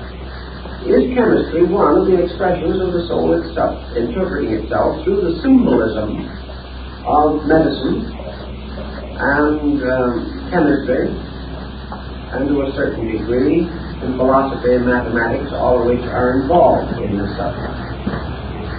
I am inclined to think that the alchemical symbolism arose out of man's own psychic recognition of these laws, and that man, attaining to a degree in sleep the relaxing from tension which he does not experience in daily living, that in sleep and dream phenomena he comes a little nearer to the threshold of this equilibrium. Sleep is probably a kind of equilibrium on a negative level. It is a kind of transcending of action. Therefore, sleep, death, initiation in the mysteries, all of these were always carried under one group of symbols. Sleep was always a symbol of death. Death was always a symbol of initiation, because it represented a transformation, a complete change of polarities. And in alchemy, the death of the metals, the death of man's 7 souls, must precede the resurrection. And in the Christian alchemy, From the death of the seven souls arises the messianic soul, which is seen as Christ rising from the tomb within the bottle of the alchemical experiment. If then we have this group of symbols all over the world, they seem to be trying to tell us that there is a strange and secret art, an art by which man may break this vicious circle of his own inadequacy. And whether we call this alchemy, or whether we call it Raja Yoga, or whether we call it mysticism or Sufism, or whether we believe it to be the religion of the dervishes, or Platonism, Gnosticism, or philosophy, whatever we call it, it is all dealing with one thing, and that is the projection of the diamond soul. And that this diamond soul of alchemy is the soul in equilibrium, by means of which the individual becomes completely attuned to what Lao Tzu calls Tao, or absolute equal receptivity to universal energy. The universe around man, within man, is Tao. According to Lao Tzu, this universe is not only infinite life, but it is infinite wisdom, truth, love, law. It is not only all these moral things, but it is infinite nourishment, infinite supply, infinite availability. Everything that exists consists of Tao and nothing else, because there is nothing else. Everything that changes is Tao changing some appearance of itself. In its numerous and multiform appearances, Tao seems to be many things, but in its essence, it is one thing. Man, using the faculties which he has on the level of mind and emotion, looking at the universe, sees many things, but does not see Tao. Yet each of the many things that he sees is Tao. Therefore, he can say Tao is white.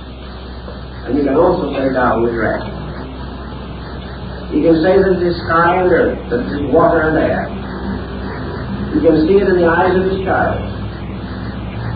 You can feel it beating within his own breast. All of these things are Tao. But because of his nature, this Tao is infinitely broken up. And he can also see the phenomena of two things outside of himself in war with each other. He can also experience two feelings or two impulses within himself at war with each other. Therefore, he experiences through the division of his own faculties Tao as infinite diversity. He comes to it from an Aristotelian point of view. He cannot see the tree for the leaves. He cannot see the city for the houses. He may go so far philosophically as to admit that all these houses are part of the city, and that all these leaves are part of the tree. But in consciousness, he is experiencing the many leaves and not the tree, because that is what the faculties reveal to him.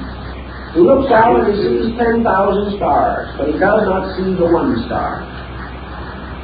For that star must be born within himself, shining out of the east of his own soul. He sees all these things and he is profoundly moved by them. And he says, God is wonderful. God is glorious. God is beyond estimation, because God can maintain all these things. And that there is an infinite power somewhere that can keep these thousands of millions of worlds radiant and rotating and revolving in their mysterious orbits in space. Therefore, we come to the concept of deity as infinite immensity, absolute power, tremendous authority. But always there is the star and the earth. There is the water and the moon. There is man, there is hunger, there is death. So man lives in this tremendous experience as within a great vessel. And he knows that he is living in a world of absolute energy. Yet he must work with his energy to transform it so that it will work in a combustion motor. He must work with it another way in order that it shall work within his own body to maintain him. He is living in a world in which energy is available but must be constantly conditioned and changed. He finds it also possible to die of starvation in this world of absolute food. He finds it possible to die of ignorance in a universe of absolute wisdom. He finds it possible to die of loneliness when he is constantly in the midst of everything that lives. These are because he has not experienced God. Because he has experienced only the manyness. He has never experienced the tremendous dynamic of the diamond self, or the soul. So gradually, through the experience of manyness, he begins to recognize the necessity of reuniting broken parts. And he creates formula. And formula is nothing but a method of achieving an end, a scientific method for accomplishing a given purpose. So we have in his great esoteric systems like Buddhism, and in the teachings of Yoga, Vedanta, and Taoism, and many others, he has the disciplines, the formulas, for the shifting of this sense from manyness to oneness. From the experience of God as all to the experience of God as one. A one which contains the all. Or the experience from the experience of God as infinite action to God as inaction, which is supreme action. Now our concept of action and inaction is that when action happens, we're doing things. When inaction sets in, we're not doing anything.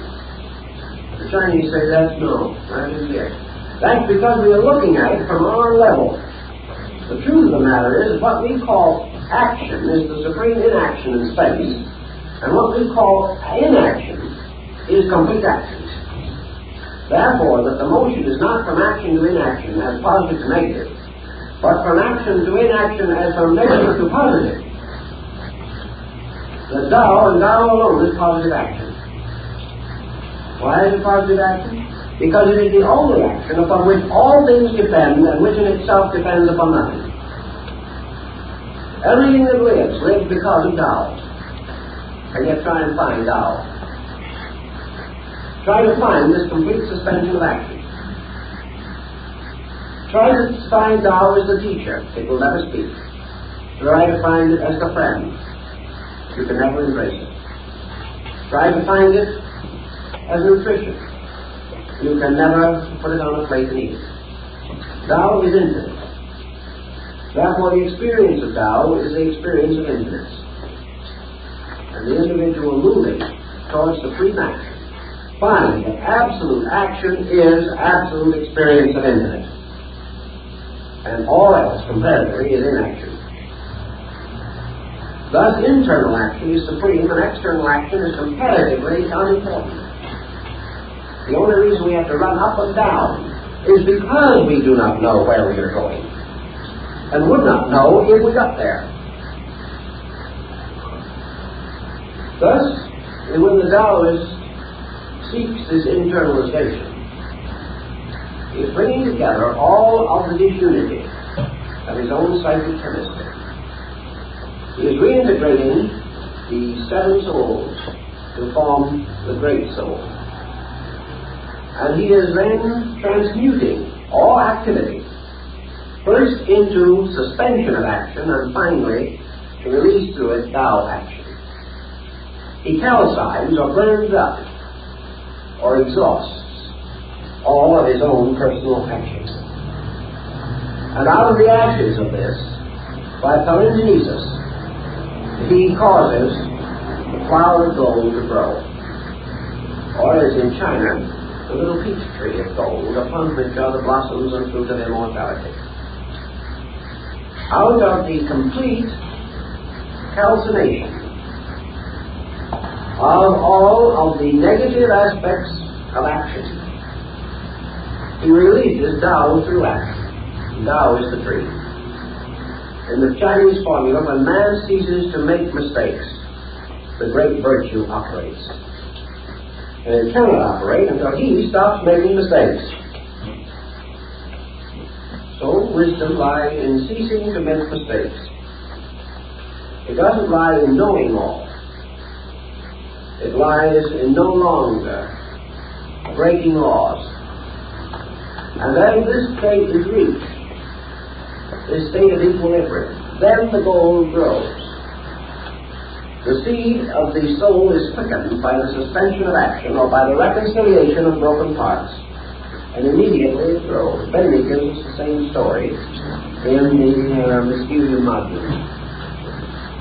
The tree of the soul rising from the root of gold is nothing but Tao growing up from the seed of equilibrium in human consciousness.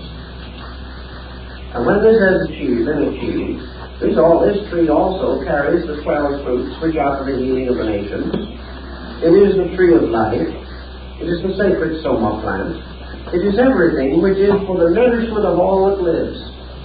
But when this tree blossoms within the human soul, then we have the wonderful tree of the metals. We have the wonderful tree that is guarded forever and guided within the secret garden of alchemy, of which there are many drawings and figures in the ancient books. And also, in a strange way, this is the very peach tree under which Lao Tzu was born. Because he said he was born under a peach tree. Well, now everyone assumes that this is merely a little historical episode gathered from somewhere. But the tree under which he was born is the tree of immortality of the Taoist paradise. And no one seems to have paid any attention to that at all. So that when he was born, they didn't name him Lao Tzu at that time. They named him Little Peach Tree ears, because he had very large ears and was born under a peach tree. Now, why did he have very large ears? Because Taoism is a religion of very large ears and a very small mouth.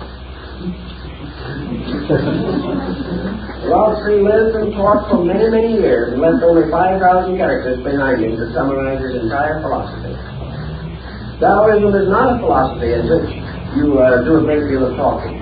It is a philosophy in which you are forever accepting into yourself, not giving out. But in accepting into yourself, you prepare for the release of the splendor of the sun. For once this tremendous jewel of immortality is cast within yourself, you burst into a sun.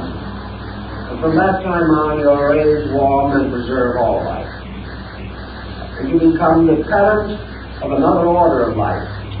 And a new series of peach trees rise in the garden of immortality. And having achieved this, and having perfected oneself in it, according to the Taoist theories of the transcendental period, not the original period, Lao Tzu did not have this particular concept, but it followed in his teaching. After the achievement of this adepthood, after the wonderful mystery of the soul has been perfected, then the old Taoist adept goes off to seek the land of his brothers and lives forever with those, like himself, who have made the transmutations. Now, in the Greek legends, I think we can see pretty well what happens, what it meant. For what happens when the Greeks achieved great heroism and then died? Why, the gods always picked them up and made constellations of them. They were always set in the sky, and therefore you have stars named for all the heroes and nymphs and all the wonderful beings. The crown of Semele was taken up after their death, and the chair of Andromeda was taken up, and the winged horse Pegasus went up there. Everybody became a constellation after they had made good, so to say, in whatever their problem might be. So the old Taoists when they got through, they went up to heaven and became stars. What is the star? Just another symbol of the diamond soul. It is just another symbol of the radiant sun around which a new order of life is going to grow. Because when men cease moving around the center, they cease to be planets and become suns. When human beings cease to move around their own centers, they cease to be wanderers and they become sages. And as they become sages, they become alchemists. And sitting quietly within the mysterious nature of themselves, they take that little furnace, which is the heart, which has the warmth within it, the point of fire and life, and in this heart they accomplish the creation of the universal medicine and the wise man's stone. But in the West, we would have a lot of equipment to do that with, and they did even in the Middle Ages. Because we have never yet realized, as fully as the Asiatic has realized, how subtle these things are, and how always the symbolism is internal. regardless of the fact that we insist on building a laboratory and setting aside $50 million for the research. Then we think we're really getting places. And the Taoists would ridicule us out of face, although on the outside, being a good Taoist, he'd probably agree with us and chip in $4 to help build the laboratory. Because he feels that it would be quite necessary to answer the fool according to his policy. But in the alchemy itself, it is all this internal mystery of man ceasing to be a planet and becoming a sun, ceasing to be a base metal and becoming a star, ceasing to be a series of separate parts, each struggling for supremacy, and uniting these parts through their death and resurrection, that they may all become the vehicles or manifesting centers for the dissemination of Tao. For when this complete equilibrium is reached, in the silence and the mystery where all parts mingle, where the seven colors unite to restore the white light, in that center Tao moves through, and moving into manifestation, transforms man. For the planet is one who is moved by the sun, but the sun is one that moves the planets. And the spiritual source moves other things and is itself unmoved. But those who have not achieved this source are forever moved and have great difficulty in moving anything themselves. So in alchemy and the Chinese viewpoint, it is this creation of equilibrium and the release of the eternal, growing into the tree, bears upon it the three great mysteries: life, immortality, longevity, and eternal wealth. And this is the great treasure. This is the treasure of the Arabian Nights Entertainment. This is the treasure that all men come to see, and to which they turn after all other treasures have failed. Now, there's much that can be discussed about these subjects, but I think this gives perhaps a little oriental slant on the Western subject. It may help to make this a more rounded out series of discussions. Well, I think time.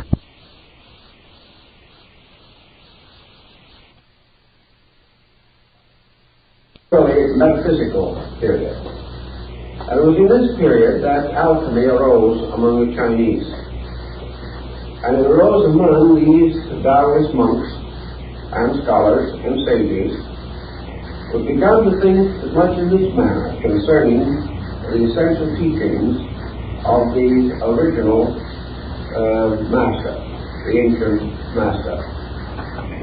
If universal consciousness, which was the goal, was to be achieved by man, then there must be certain methods or means whereby this consciousness can be more closely associated with the human being. And the Taoists, taking the attitude based upon a very brief statement in the Tao Te Ching, came to the conclusion that Tao, or the universal life agent, the universal principle, existed in everything, but was more abundant in some things than in others. Therefore, in order to increase Tao, or consciousness, or life being within the individual, he should gradually associate himself with those things in which this principle was most abundant. We come very close to the Paracelsian theory of union, that certain living things had a larger share of this essential energy than other things. We believe that in a different way on a scientific level today. We believe, for example, that certain foods contain more nutrition than others. And to the Chinese, nutrition, the essential element of nutrition, or basis of it, was Tao, or life. Therefore, we are a little bit unhappy today over overly refined sugar and overly refined flour and various homogenized dairy products, because we doubt their vitamin or vitality content. So the Chinese in this early period were speculating as to the essential abundance or deprivation of nutriment or nutrition within the various elements of food and the various means of concentrating Tao within the body of the human being. To the point where you could hold the breath and count to 1,000, which would be quite a long time, probably 2 or 3 minutes. and also, during this period of time, would accomplish what they call body cleansing. Now, the second part of breath was that Tao is absolute rhythm. And you can estimate the parallel between, for instance, this Chinese policy and Western calisthenics. You can see a good Westerner get up in front of the window, open it up, beat on his chest, take a deep breath, and practically explode. This is our way of doing everything. It's not subtle by any means. But then the West is not subtle. But the Taoist was subtle. So he told them what to do. He said, before you do this breathing process, you should take a feather and suspend it on a very fine thread or hair about 6 inches in front of your face. And in the process of both inhaling and exhaling, you must not disturb the feather's motion. You mustn't cause it to swing or sway or move. In other words, you must both inhale and exhale very quietly, without any sense of pressure. You must not hold the breath until you burst and it all comes out with one fell swoop that will blow the feather across the street. You have to do this all very rhythmically, very subtly. There must be no obvious breath. There must be no obvious exertion. It must be gradually to bring this process completely within the control of the will, and the breath moves so quietly, so silently, so subtly, that only those who were well acquainted with the system could even detect that you were breathing. Thus breath becomes absolutely smooth, as the Chinese call it. And by so doing, you have less and less human interference with this motion or rhythm. So the breath was one way in which they thought to cleanse and transform the internal part of the body. Now the second thing they recommended was, of course, diet. And in the case of diet, they had some very strange ideas. For example, the Chinese rejected all grains. Instead of wheat being the staff of life or all that type of thing, they rejected grains of all kinds, the 5 grains which they knew. They said that the grains were detrimental to Tao. They insisted mostly upon fruit. So they began to speculate like this. What are the principal ways in which energy can come to the person and be distributed throughout his body and nature, so that he may unfold or grow or come nearer to the full expression of his Tao content? And the Chinese came to several conclusions. They divided this field into 3 essential parts. The first they called breath. Now the moment they began to talk about Tao and breath, they began to come very close to the yogic systems of India. They held in China that Tao was in the air, and therefore that to inhale was to accept Tao into yourself. This is the breath of life, or the living breath. Air in its eternal circulation was symbolical of the endless motion of the Tao principle in the universe. So the problem was to increase the intake of air, which they did by various disciplines.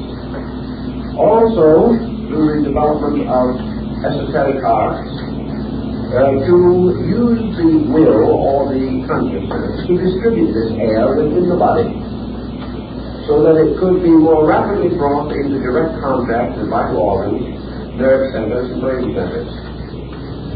They started in, for example, with a formula like this, that the disciple should start in by inhaling and then counting his heartbeat before exhaling again. He could start by inhaling, holding his breath, and counting his heartbeat up to 100. Every time he should exhale. By doing so, he would increase the duration of the energy principle from the air, which remained longer within him. Also, at the same time, it would gather more negative or useless material to be disposed of. In other words, the Chinese referred to this process as body cleansing through breath. They held that the sage, through practice over a period of years, could finally be divided into about 600 to 700 year periods. Each of these sections would thereby correspond to something resembling 600 years of development and systematic re-adaptation. In the first 600 years of Taoism, the sect was essentially philosophical and essentially a very high form of Eastern absolutism.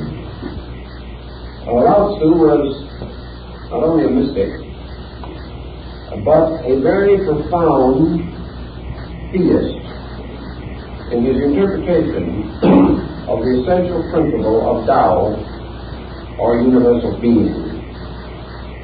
Hardly had Lao Tzu passed on before his followers, disciples, and several other Chinese scholars who became distinguished in the descent system began to expand and elaborate the essential principles which he had taught. This period of expansion resulted in several recensions of the basic text of the group and terminated about the beginning of the Christian era, or shortly thereafter. During this first period, we have a parallel with the first period in Buddhist philosophy, which was essentially a powerful ethical agnosticism. But gradually it became evident in popular usage that the abstract principles of pure philosophy did not have sufficient vitality for masses to result in any strong development of sects or groups. The pure philosophy was simply too deep for the average person and did not come close enough to his own living experience. Therefore, the gradual transition took place, in which a series of compromises by interpretation increased the romanticism of otherwise abstract mystical learning.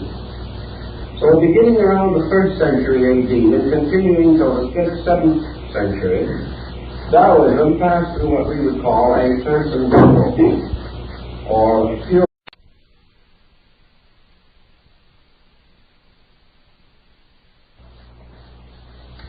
This evening we have several minor tasks to perform, one of which is to survey a little more of the historical side of alchemy, this time by paralleling the rise of alchemical tradition in North Africa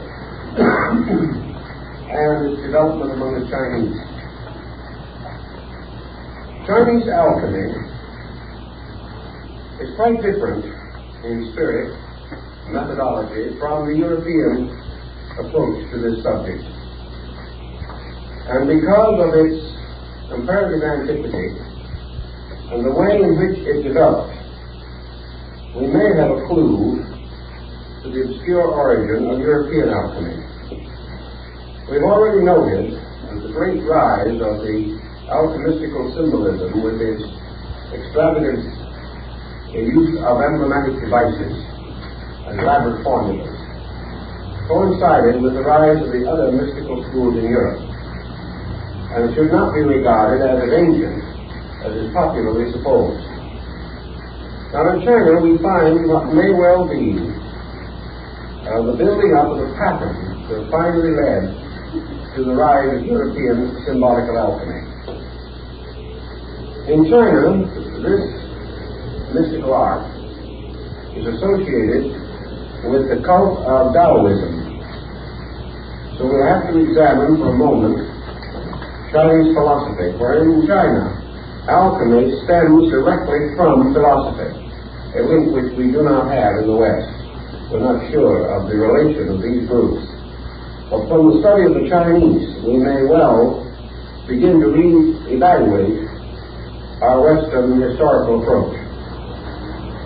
Taoism, arising as the result of the teachings of the obscure Chinese philosopher Lao Tzu, passed through 3 distinct stages in its development. The first, the philosophical; the second, the transcendental; and the third, the theological. These periods are roughly